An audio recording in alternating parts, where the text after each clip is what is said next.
Il y a 2500 ans, une cité grecque se développe de façon spectaculaire. De sa prospérité naissent la philosophie, le théâtre et un incroyable idéal politique. Cette cité, c'est Athènes, et cet idéal, la démocratie. La démocratie n'aurait peut-être pas survécu si la fortune n'avait pas souri à Athènes.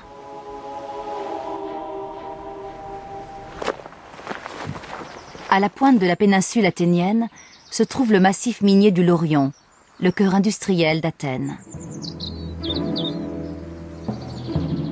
Les déchets des centaines de mines exploitées au fil des siècles et aujourd'hui désaffectées défigurent le paysage. Loin des circuits touristiques, le Laurion n'est pas sans intérêt historique, car l'âge d'or athénien est en fait bâti sur l'argent. Dès le début de l'âge de bronze, les hommes exploitent ces roches riches en dépôts minéraux. Mais c'est en 483 avant notre ère que les Athéniens découvrent un filon de plomb très riche en particules d'argent.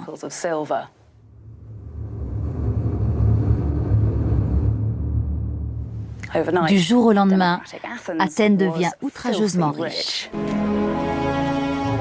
En 483 avant Jésus-Christ, les citoyens ont une lourde décision à prendre. Que faire de l'afflux d'argent des mines du Laurion? Il n'y a rien de tel qu'une discussion sur la façon de disposer d'une immense fortune pour exciter toutes les imaginations. C'est alors qu'un homme prend la parole. Il s'appelle Thémistocle et il propose un projet à long terme. Pour lui, Athènes doit régner sur les mers. L'Empire perse est comme une épée de Damoclès au-dessus de leur tête. Les Perses ont déjà tenté d'envahir le territoire grec. Contre toute probabilité, les Athéniens avaient réussi à les repousser à la fameuse bataille de Marathon. Mais ce n'est qu'une question de temps avant que le roi Xerxès ne revienne chercher vengeance. Cette fois-ci, Thémistocle veut qu'Athènes se batte en mer.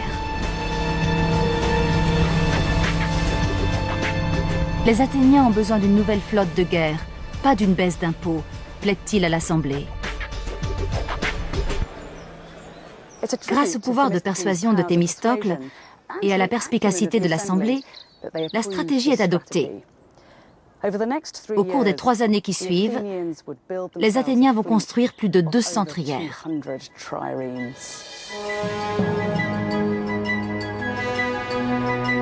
C'est un changement radical dans l'art de guerre athénien. Les trières seront désormais le fer de lance de la démocratie.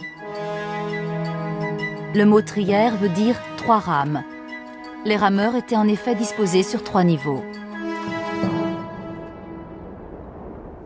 Les trières étaient les navires de guerre les plus rapides et les plus redoutables jamais conçus. Les Athéniens devaient perfectionner la technologie maritime s'ils voulaient vaincre la plus grande force navale au monde, à savoir la flotte perse. Les trières sont à la fois légères et rapides. Un double gouvernail leur donne une grande maniabilité. Athènes était déjà une démocratie. Et ce n'est pas pour rien qu'elle a réussi à maîtriser cette forme de combat. L'équipage d'une trière comme celle-ci comptait 170 rameurs, entassés dans la coque. Imaginez l'atmosphère qu'il devait régner, la promiscuité, la sueur. Ils ramaient, en ayant pratiquement le nez collé à la nuque de l'homme qui était devant eux. Cette proximité ne faisait que renforcer leur cohésion. Ils étaient le moteur du navire, ils étaient conscients d'être indispensables. Le développement de la force navale a énormément influencé la politique de la cité, et les Athéniens en étaient conscients. Nous savons que les classes aisées étaient hostiles au développement de la flotte, peut-être parce qu'ils en mesuraient exactement les conséquences. À partir du moment où la force navale athénienne repose sur les épaules des classes les plus pauvres, que la force militaire repose sur la flotte, on a un glissement des forces politiques. Athènes ne peut alors que s'ancrer dans une démocratie véritable.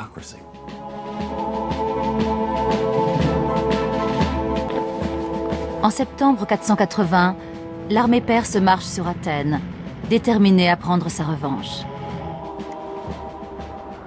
Xerxès entre dans une cité déserte.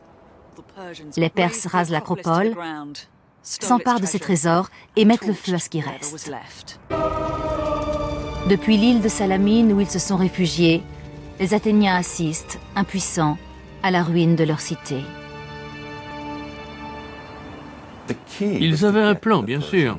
Leur idée, c'était de forcer les Perses à combattre sur le terrain qu'ils avaient choisi. Thémistocle s'arrange pour que Xerxès intercepte un message disant que ses hommes désertent. Si les Perses entrent dans le détroit à l'aube, ils n'auront aucun mal à s'emparer de la flotte grecque. Les Grecs sont en infériorité numérique, mais le détroit est un goulet d'étranglement qui ne laissera passer que la moitié de la flotte ennemie. Thémistocle sait que c'est un avantage décisif. Thémistocle compte également profiter des courants matinaux et des vents latéraux pour désorienter ses ennemis. Le mot d'ordre était d'éperonner l'ennemi et s'éloigner avant qu'il ne puisse riposter.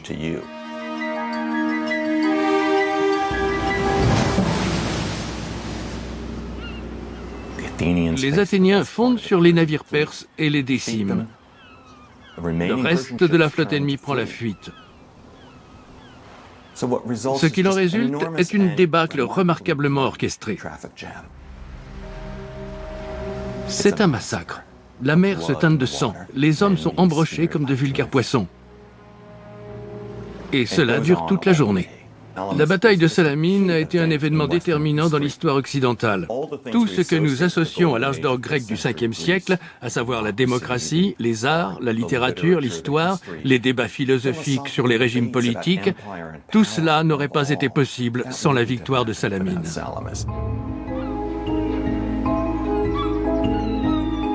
Après avoir écrasé la tyrannie, Athènes la démocrate entreprend de bâtir son propre empire. Ils avaient compris que le retrait des Perses laissait un vide en mer Égée. Si les Grecs n'asseyaient pas leur hégémonie, les Perses ne manqueraient pas de revenir.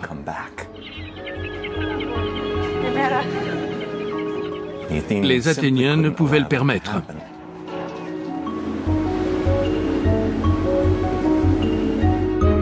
Les cités-États grecques qui bordent la mer Égée se confédèrent sous l'égide d'Athènes pour parer à toute contre-attaque perse. C'est ce que les historiens appellent la Ligue de Délos, d'après le nom de la petite île où les alliés élisent leurs quartiers généraux. La Ligue est un franc succès. Plus le temps passe, et plus Athènes, forte de sa puissance navale, s'impose comme leader de la Confédération. Les cités-États plus petites n'ont pas assez d'hommes pour constituer des forces militaires et navales permanentes. Athènes fournit les hommes et ses alliés les finances. Chacun y trouve son compte. La construction du temple d'Apollon célèbre la fondation de la Ligue et abrite son immense trésor. Mais au bout de 20 ans, les travaux s'arrêtent, ce qui est plutôt étonnant, car c'est à ce moment-là que le monde grec est le plus prospère. Mais il y a une explication à cela. La Ligue ne construit plus rien sur Délos, car le trésor est transféré dans l'enceinte d'Athènes elle-même.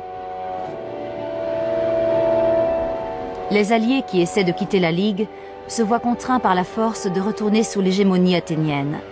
Ce qui était à l'origine une coalition en vue d'une défense mutuelle prend des allures d'empire. Au 5e siècle, Athènes a beau être à son apogée, elle a quand même besoin de se nourrir. Athènes doit importer ses céréales. L'historien Alfonso Moreno va nous parler de l'importance de l'approvisionnement en céréales dans les rouages de l'Empire. Cette terre est bien plus fertile que celle d'Athènes. Il a trouvé toute une série de places fortes athéniennes sur l'île fertile de Bé. Athènes avait conquis le Bé et réduit sa population en servitude. Quel malheur de vivre sur une terre fertile et ouverte. Cela excite toutes les convoitises. Oui, surtout si elle se trouve séparée seulement par un étroit chenal d'une cité comme Athènes. Le contrôle de l'Eubée et les projets d'impérialisme colonial font partie de la politique menée par le plus puissant aristocrate athénien, Périclès. Thucydide écrira que sous son égide, Athènes avait pour nom démocratie, mais qu'elle était de fait gouvernée par un seul homme. Ils avaient les mines du Laurion, ils ont maintenant un empire. Les Athéniens ont plus d'argent qu'ils ne peuvent en dépenser. Périclès utilise cet excédent pour financer des projets monumentaux à la gloire de l'impérialisme athénien.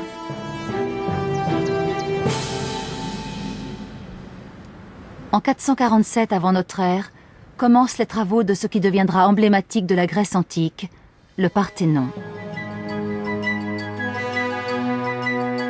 Le modeste temple d'Athéna, laissé en ruine après l'invasion perse, est reconstruit dans des proportions épiques.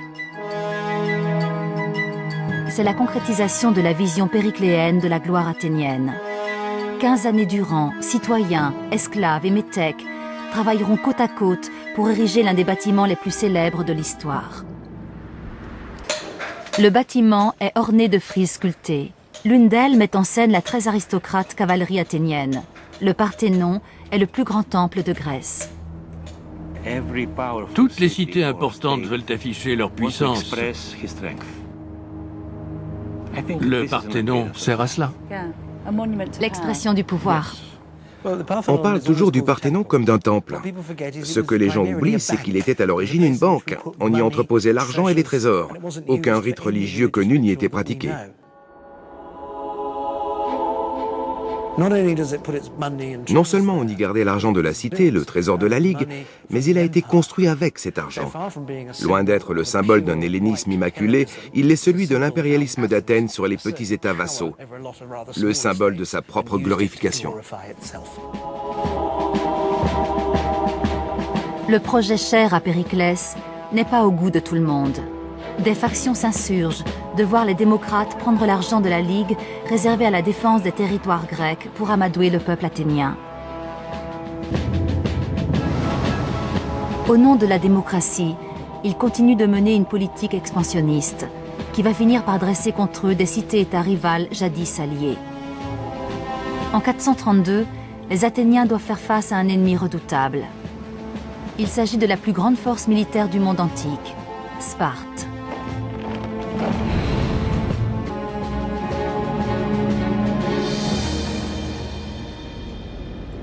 Périclès conduit Athènes dans une guerre désastreuse.